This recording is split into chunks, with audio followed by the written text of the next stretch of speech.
아버지, 솔직히 지금 주나 나중에 주나 똑같잖아요. 제가 오죽 급하면 이러겠어요? 엄마, 이번 주말에도 약속 있는데 애 좀 봐주시면 안 돼요? 재산을 미리 달라는 아들과 힘들다며 틈만 나면 호출하는 딸. 내 자식이지만 정말 얄밉지 않나요? 옛말에 부모가 자식은 낳았지만 속은 낳지 못한다 라는 말이 있지만 정말 내가 키운 자식이 맞나 싶을 정도로 자식들이 남처럼 느껴질 때가 있습니다. 자식들이 부모의 헌신을 당연하게 여기고 자신들의 이익만을 챙기려 할 때 부모로서 가장 현명한 선택은 과감하게 선을 긋는 것일지도 모릅니다.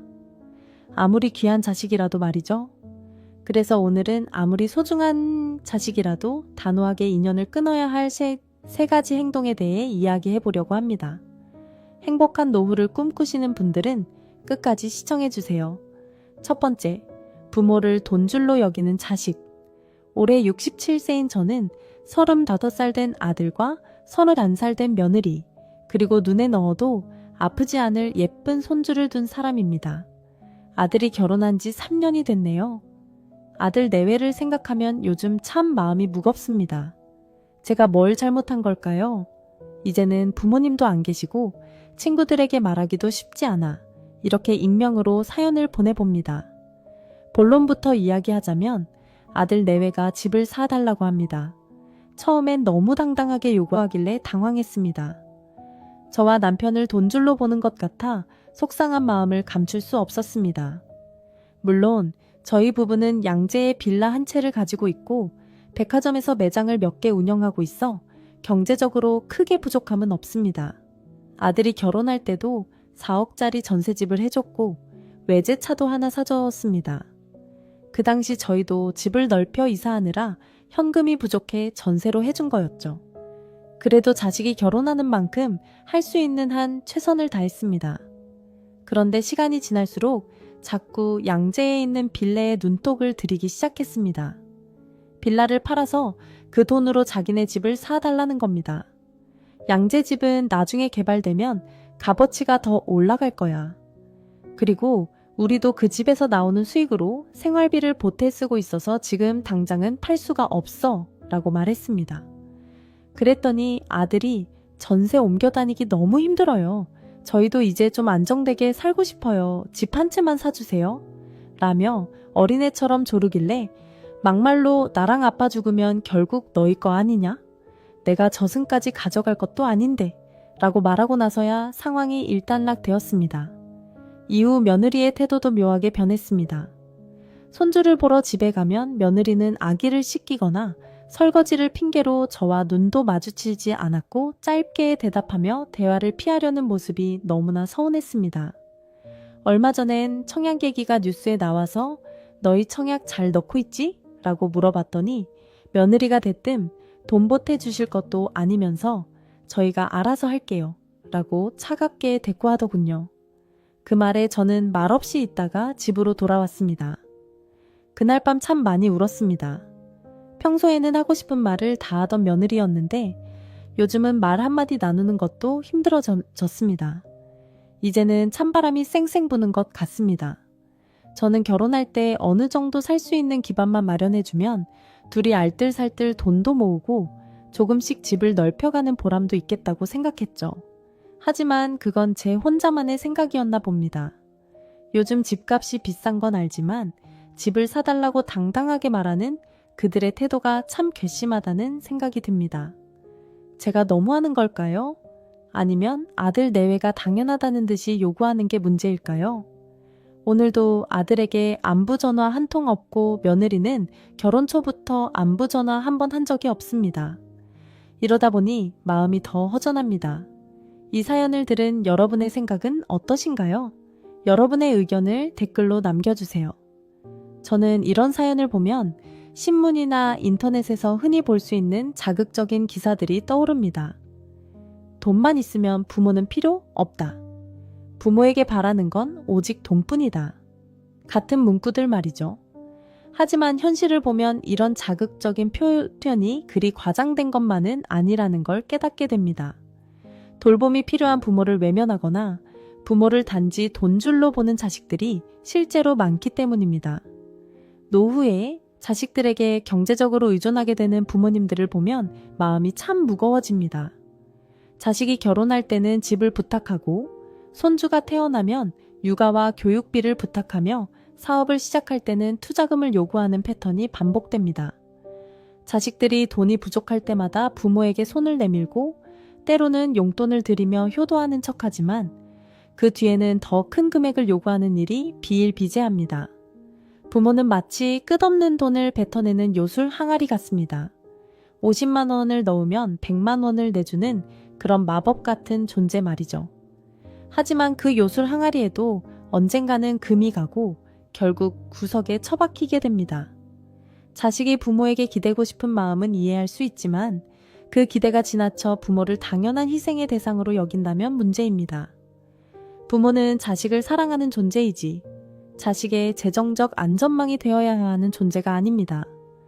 부모로서 자식에게 베풀어야 할 것과 단호하게 선을 그어야 할 것을 분명히 구분하는 것이 노후를 지키는 지혜로운 선택일지도 모릅니다. 이제는 부모도 자신의 인생을 살아가야 할 때입니다. 외면받기 시작합니다.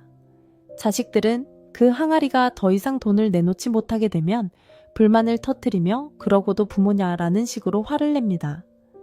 정작 그동안 부모를 자주 찾아오지도 않고 안부조차 묻지 않았으면서 말입니다. 두 번째, 돌봄이 필요한 부모를 외면하는 자식 나이가 들면 어쩔 수 몸, 여기저기가 말을 듣지 않습니다. 아픈 것도 하나둘 늘어만 가죠. 아프고 싶어서 아픈 것도 아니고 나이 들고 싶어서 드는 것도 아닙니다. 그저 시간의 흐름을 따라가는 것뿐인데 꼿꼿했던 허리는 점점 굽어가고 어제 했던 일도 금세 잊어버리며 머리카락은 점점 하얗게 변해갑니다. 이게 바로 세월이 어릴 적 자식이 아프면 신발 신는 것도 고 아이를 안고 병원을 찾아 헤매는 것이 부모입니다. 자식을 살리고자 하는 마음 때문이죠. 부모는 자식이 아프면 자신의 전 재산을 털어 병을 고치려 합니다. 자식의 생명이 가장 중요하니까요. 그렇다면 자식은 부모님이 아플 때 자신의 모든 것을 내어 부모님을 살리려고 할까요? 경제적으로 여유가 있거나 미리 보험을 잘 들어놓았다면 괜찮겠지만 현실은 그러하는 경우가 많습니다. 내 돈으로 병원비를 해결할 수 있다는 부모님도 있지만 결국 자식의 결정을 따를 수밖에 없는 부모님도 있습니다. 능력이 부족한 부모님은 자식의 결정에 생명을 맡기게 되는 것이죠. 병원비 걱정이 아픈 것도 참고 눈치를 보며 병원을 찾아야 할 때 부모님은 정말 더 살아보려고 병원을 찾는 것일까요? 그저 입에서는 어서 죽어야지 왜 이렇게 오래 사는지 모르겠다라는 말이 나올 뿐입니다. 최근에 저는 검진을 받으러 종합병원에 갔었습니다. 병원을 갈 때마다 아픈 사람들이 왜 그렇게 많은지 대기실은 항상 사람들로 북적거립니다. 혼자 오신 분, 부부끼리 오신 분, 자식과 함께 오신 분 등 다양한 모습이 보이죠. 간호사분이 성함을 부르니 나이 지긋하신 여자 한 분이 일어났습니다. 그리고 딸인 듯 보이는 젊은 여성이 함께 진료실로 들어갔습니다. 얼마 후 진료실에서 나온 그들의 얼굴에는 근심이 가득했습니다. 야, 무슨 뭐냐. 그냥 집으로 가 딸이. 엄마.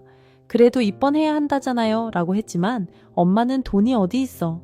집으로 가라고 말했습니다. 딸은 더 이상 말을 잇지 못했고 그들의 모습은 유유시 사라졌습니다. 이렇듯 자식이 아프면 부모는 모든 걸 걸고 자식을 살리려 하지만 부모가 아프면 부모는 자식의 눈치를 보게 되는 거죠. 가슴 아픈 실제 사연이 하나 있습니다. 추운 겨울 한 할머니가 길을 잃었습니다. 두꺼운 외투에 몸을 감싸고 추위에 떨며 거리를 헤매고 있었죠.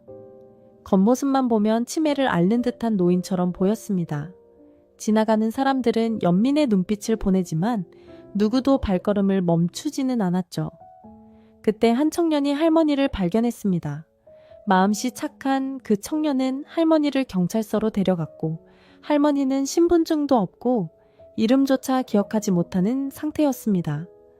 그날 이후 할머니는 가까운 노인 보호시설로 옮겨졌습니다. 그렇게 시간이 흘러 어느 날 밤 할머니는 잠결에 무의식적으로 신의 집 주소를 중얼거렸습니다. 그 말을 들은 사회복지사는 주소를 찾아 나섰고 결국 할머니의 가족을 찾게 됐죠. 가족들은 할머니가 실종된 지 6년이 지났다고 했습니다. 5 아들은 잃어버린 어머니가 기적처럼 돌아왔다는 사실에 놀라움과 안도감을 감추지 못했죠. 모두 눈물을 흘리며 기뻐했습니다. 하지만 이 감동적인 재회는 오래가지 않았습니다. 며칠 후 보험사 직원이 찾아오면서 진실이 밝혀졌죠. 아들들이 어머니를 잃어버린 게 아니라 의도적으로 버렸다는 사실이 드러난 겁니다. 홀로 남은 어머니를 모시기 싫었던 5 아들은 실종 계획 전 어머니 앞으로 사망보험을 추가로 가입했습니다. 그렇게 5년 후 실종자였던 어머니는 사망 처리됐고 5 아들은 5억 원의 사망보험금을 나눠 가졌습니다. 보험사 직원은 실종 당시 배포한 전단지 사진이 어머니의 10년 전 사진이라는 것을 알게 되었습니다. 아들들은 애초부터 어머니를 찾을 생각이 없었고 단지 찾는 신용만 했을 뿐이었던 거죠. 더 충격적인 사실은 여태껏 치매인 줄 알았던 어머니가 치매가 아니었다는 겁니다. 어머니는 처음부터 아들들의 계획을 알고 있었습니다. 어머니는 하는 것도 빠듯한 아들들에게 짐이 되기 싫어서 애써 모른 척 5 아들을 따라 나섰습니다. 자신을 매정하게 두고 떠나는 아들들의 뒷모습을 끝으로 무려 6년간 치매에 걸린 척 떠돌아다닌 것입니다. 우리 아들들은 잘못이 없어요. 제가 치매라 길을 잃었을 뿐이에요. 진실이 밝혀지고 아들들이 보험 사기로 처벌받을 위기에 처하자 할머니는 마지막까지 아들들을 감쌌습니다. 만약 그 청년이 거리에서 할머니를 발견하지 못했다면 할머니는 심한 저천증으로 목숨을 잃었을지도 모릅니다. 물론 치매는 환자도 가족도 엄청난 고통을 겪게 만드는 질병입니다. 하지만 이를 이용해 자신의 어머니를 돈을 벌기 위한 수단으로 버린 자식들, 그리고 그 사실을 알면서도 모든 것을 혼자 짊어지려 했던 할머니의 사연은 많은 사람들의 마음을 울렸습니다. 여러분은 고려장이라는 말을 기억하시나요? 요즘 젊은 세대에게는 낯선 용어일지도 모릅니다. 처음 이 말을 들었을 때 저는 경악을 금치 못했습니다. 아니, 어떻게 부모를 버릴 수 있지? 지금 시대에서는 상상조차 할 수 없는 일이죠. 고려장이란 이름에서 알 수 있듯 고려시대의 풍습으로 보이지만 실제로 그런 일이 있었는지는 명확하지 않습니다. 설사 있었다고 해도 얼마나 빈번했는지는 확인되지 않았습니다. 고려장이 사라지게 된 이유로는 부모를 버리러 가는 자녀가 길을 잃을까봐 나뭇가지를 꺾어 표시를 남겨주던 부모의 모습에 자녀가 감동했다는 이야기, 혹은 손자가 나중에 저 지게로 아버지를 버리겠다는 말을 듣고 자녀가 놀라 다시 부모를 모시고 돌아와 효를 다했다는 이야기처럼 오히려 효의 중요성을 강조하는 설화로 전해지기도 합니다. 하지만 과거 생산력이 낮고 국가 전체가 식량 부족에 시달리던 시절에는 노동력을 잃은 노부모가 부담이 될 수 있었기에 고려장이 실제로 이루어졌을 가능성도 있습니다. 당시 생존이 가장 큰 과제였던 만큼 식량이 부족하고 생계가 위태로운 상황에서 오늘날 상상할 수 없는 일들이 벌어졌습니다. 딸을 기생이나 첩으로 팔아 생계를 유지하거나 어린 자매들이 집안의 생계를 위해 희생하는 일도 있었습니다. 영화 홍도야 울지 마라에 나오는 기생이 되어 오빠의 학비를 대는 누이의 이야기 역시 이런 맥락에서 이해될 수 있습니다. 그런 극단적인 상황에서 노인의 유기가 전혀 없었다고는 할 수 없을 것입니다. 그런데 오늘날 충분히 먹고 살 수 있는 시대에도 이런 유기가 여전히 이루어지고 있다는 사실이 너무나 안타깝습니다. 물론 지게에 태워 산속에 버리는 일은 아니겠지만 소극적으로는 부모를 방치하거나 연락을 끊고 외면하는 것이고 적극적으로는 이번 사연처럼 낯선 곳에 부모를 데려다 놓고 돌아오는 일이죠. 결국 부모는 고독사라는 비극적인 결말을 맞이하게 됩니다. 부모의 재산을 모두 빼앗고 나서 외면하는 자식도 있죠. 이러한 상황이 점점 심각해지면서 불효자 방지법이란 법안까지 논의되고 있습니다. 이 정도면 더 이상 부모-자식 관계가 아니라 원수지간이 되어버린 셈입니다. 3번째, 부모에게만 인색한 자식. 안녕하세요. 저는 올해로 62세가 된 주부입니다. 제겐 하나뿐인 외아들이 있는데 아들은 작년에 결혼해 이제 막 신혼생활을 즐기고 있습니다. 저와 남편은 시골에서 단둘이 지내고 있죠. 아들이 결혼할 때는 정말 눈물 나도록 기뻤습니다. 이제 자기 가정을 꾸리고 행복하게 잘 살겠지 싶었죠. 하지만 그 기쁨도 잠시 요즘 들어 아들에게 자꾸 서운한 마음이 듭니다. 처음에는 종종 연락도 하고 가끔 저녁도 함께 먹곤 했습니다. 그러던 어느 날 오랜만에 아들 부부와 외식을 하기로 했습니다. 남편과 저, 아들 부부 이렇게 넷이서 며느리가 좋아하는 음식점에서 맛있게 먹으며 즐거운 시간을 보냈습니다. 그런데 계산할 때가 되자 아들이 조용히 다가와 이렇게 말하는 겁니다. 엄마, 밥값 좀 부탁드려요. 이번 달 카드값 내느라 돈이 없어요. 순간 당황스러웠습니다. 결혼한 지 얼마 안 된 신혼부부가 경제적으로 힘들다는 건 이해가 갑니다.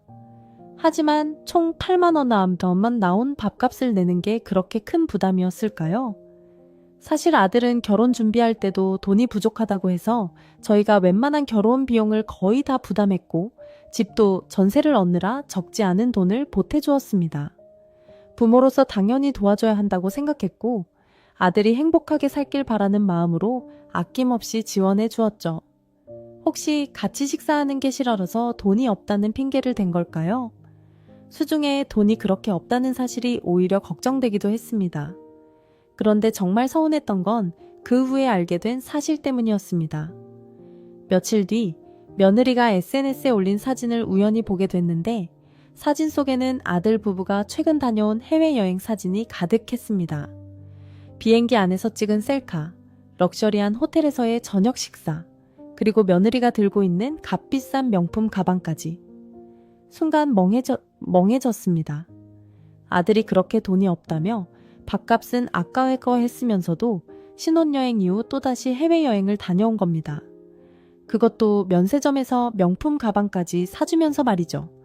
아들이 결혼 후에 며느리와의 생활을 우선하는 건 당연하지만 왜 부모에게는 이렇게 인색한 걸까요?